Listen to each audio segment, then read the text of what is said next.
Bueno, la verdad es que el mensaje que se le envía a la sociedad es pésimo, ¿no? Si hay una crisis, venimos de una crisis de agua, de dos crisis consecutivas, el gobierno debe tener un sistema o una campaña para prever esto. Si hay juntas de carnaval a lo largo y ancho del país, lo correcto es que haya una cosecha previa de aguas donde la población pueda almacenar el agua que va a utilizar o la junta del carnaval para estas festividades y no así hacer el derroche que se hace en el tema de los culecos. Poblaciones en el área de Chiriquí, en la misma zona urbana, nos han reportado a nosotros que hay grandes niveles de escasez de agua de 2 y 3 días consecutivos y comunidades aquí mismo en la ciudad capital que no reciben agua en alrededor de 7 días a la semana. La última vez que el presidente lo vimos hablar del agua fue en la potabilizadora, que llegó molesto y le pidió la renuncia a toda la directiva del IDAN, al director del IDAN, y que esto se iba a resolver. No hemos vuelto a hablar de agua potable. El problema parece que la crisis bajó, no se solucionó, simple y sencillamente la crisis bajó. Bueno, la verdad es que esto no pasa de ser un show político del presidente. Cada vez que hay una crisis, ir a poner un parche, decir palabras pues que van más allá incluso del decoro, pero no solucionar el problema del agua en un país donde existe un gran nivel de disponibilidad todavía y donde podemos hacer mucho, tanto para conservarla como para tener un buen sistema de distribución.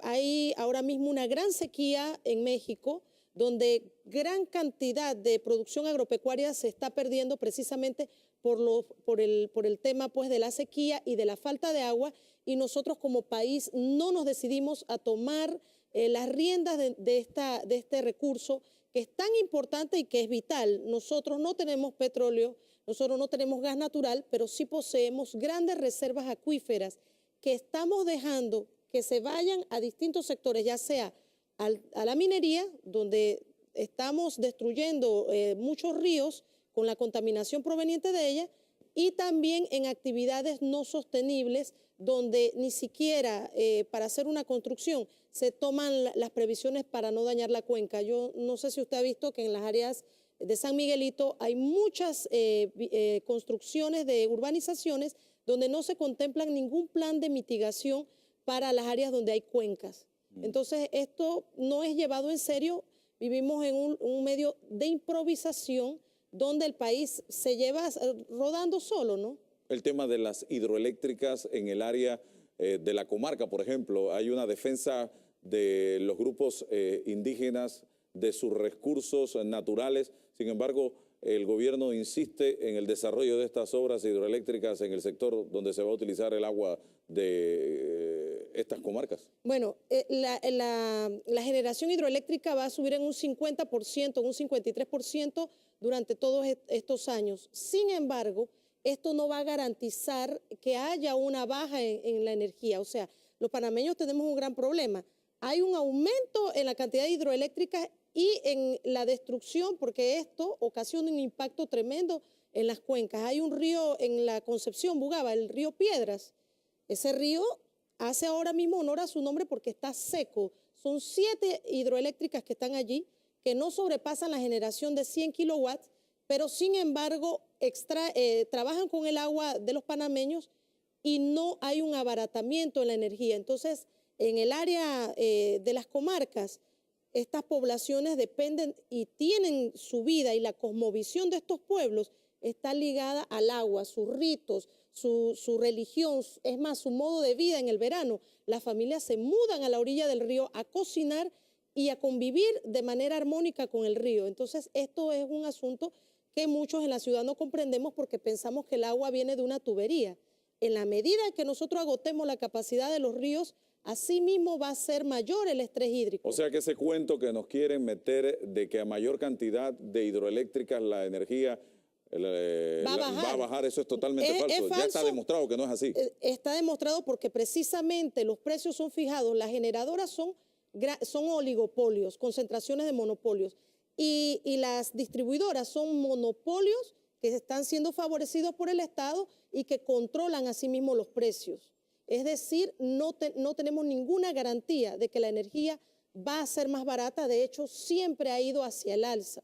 Entonces, estamos destruyendo nuestro patrimonio hídrico y no estamos teniendo tampoco un recurso energético barato. Y mucha de esta energía se va del país. Claro, es para la exportación. Entonces, precisamente allí donde radica el reclamo del pueblo indígena, que no está salvaguardando nada más el agua de ellos, sino el agua de todos nosotros. Nosotros nos quedamos sin las reservas de agua de lo que es la parte oriental de Chiriquí y vamos a sufrir un estrés hídrico que nos va a llevar a la compra de agua y va a desmejorar nuestra vida. O sea, esto no es un asunto sencillo, esto debe ser un asunto de Estado.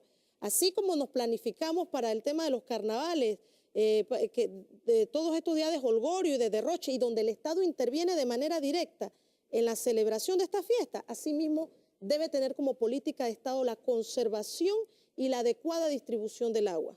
Acaba el carnaval, volvemos a la realidad, inicio de clases el lunes, el alto costo de la vida al que estamos enfrentados en este momento, todo está subiendo, combustible está subiendo y por los vientos que soplan no va a bajar. ¿Qué puede hacer el panameño para hacerle frente a este tema? Que en campaña se prometió que se iban a buscar los mecanismos para bajar los altos costos de la canasta básica. Sin embargo, ya el gobierno en julio próximo cumple 3 años al frente de la nave del Estado y todavía la situación, en vez de mejorar, está empeorando en materia económica. Bueno, Álvaro, del bolsillo de los panameños. Para que los panameños sepan, la segunda mitad del año 2011, a nivel mundial, los alimentos sufrieron una baja de un 30%.